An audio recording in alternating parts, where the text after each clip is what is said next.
السلام علیکم و رحمت الله و برکاته به همه عزیزان دل و برادران گرامی قدر. انشاءالله موضوع امروزه خود خیلی کوتاه در بابت محبت پیامبر صلی الله علیه و سلم خواهم پرداخت، خواهم گفت، زیرا در امروزه جامعه خیلی محبت پیامبر صلی الله علیه و سلم کمرنگ گشته است و این یک مصیبت است، این یک درد است و هر دردی را خداوند دوای فرستاده است. هر یک مشکل حل خود را دارست. به این خاطر باید ما ریشه همین مصیبت را، همین درد را کافت و کاب کنیم، پیدا بسازیم و این را از خود دور بسازیم. و یگانه یکی از ریشه های اساسی که در دل مردم محبت پیامبر صلی الله علیه و سلم را می توان جا کرد در دل امت اسلام این است که باید ما امروز از سیرت پیامبر صلی الله علیه و سلم زیادتر گفته باشیم، زیادتر خوانده باشیم و به اهل و عائله خود این را هم رسانده باشیم و اصحاب پیامبر صلی الله علیه و سلم چگونه محبت به پیامبر صلی الله علیه و سلم داشتند و بزرگهای دین چگونه محبت داشتند، این را باید خوانده باشیم تا همین درد را از خود دور بسازیم. یک قصه خیلی کوتاه است در بابت محبت پیامبر صلی الله علیه و سلم که از این عبرت میتوان گرفت. این هم محبت حضرت بلال رضی الله عنه بر پیامبر صلی الله علیه و سلم می باشد. حضرت بلال بعد از وفات پیامبر صلی الله علیه و سلم دیگر نتوانستند در مدینه منوره زندگی کنند، زیرا نمیتوانستند که ببینند پیامبر صلی الله علیه و سلم در زیر خاک خواب است.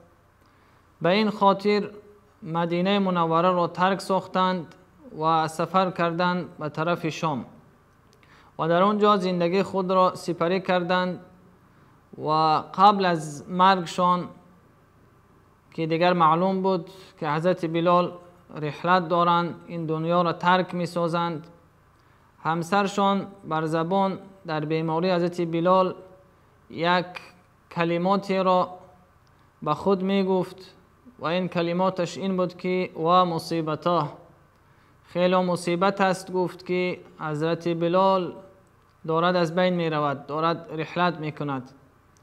و حضرت بلال این کلمات را شنید و به سوی همسرش گفت که یا زوجتی، ای همسر من، لا تقولی و مصیبته، این سخن را نکن که و مصیبته، و مصیبت، بلکه قولی و فرحته، بگو که چقدر روز خرسندی و خوشحالی است. همسر حضرت بلال رضی الله عنه حیران شدند، گفتند چگونه میتوان در مرگ شوهر خرسندی و خوشحالی اعلان کرد؟ حضرت بلال سببش را گفتند که غدا القى الاحبه محمدا و صحبه، من گفتند فردا دوستهای خود را ملاقات میکنم، پیامبر صلی الله علیه و سلم را و اصحاب پیامبر صلی الله علیه و سلم را. از این قصه این را میتوان گرفت که حضرت بلال از همون محبتی که به پیامبر صلی الله علیه و سلم داشتند، چی در حالت زندگیشان و چی بعد از مرگشان، مشهوریت دنیا را به دست آوردند. امروزها صدها هزار نفر، میلیون ها نفر را با احترام، با سبب حضرت بلال احترام میگذارند، چه مردم افریقا باشند، هر کجا اگر سیاه پوستی را دیدند از این بر میگیرند که اون از فرزندهای حضرت بلال است. و حضرت مولوی هم یک اشاره دارند، میگویند که بلال از پیروی شد سرمه چشم. بلال از پیرو بودن بر پیامبر صلی الله علیه و سلم و از محبتی که به پیامبر صلی الله علیه و سلم دارند سرمه چشم تمام عالم اسلام گشت. به این خاطر عزیزان باید ما همچنین قصه ها و همچنین سیرتی که در کتاب ها آورده شده است محبت پیامبر صلی الله علیه و سلم که چگونه اصحاب پیامبر و چگونه تابعین بزرگای دین به پیامبر صلی الله علیه و سلم داشتن، اونها را بر اهل و عائله خود خوانده باشیم، بر فرزندهای خود خوانده باشیم تا همین محبت، همین دردی که در جامعه دنیا را فرا گرفته است، همین را از خود دور بسازیم و محبت پیامبر صلی الله علیه و سلم را توانسته باشیم که در دلهای خود و در دلهای اهل و عائله خود، خویش تبار خود جا کرده باشیم. دیگر قصه کوتاهی که از حضرت بلال است، خداوند رحمتش کند، میگوید روز حضرت بلال طرف مسجد می آمدند، می خواستند اذان بامداد را بخوانند.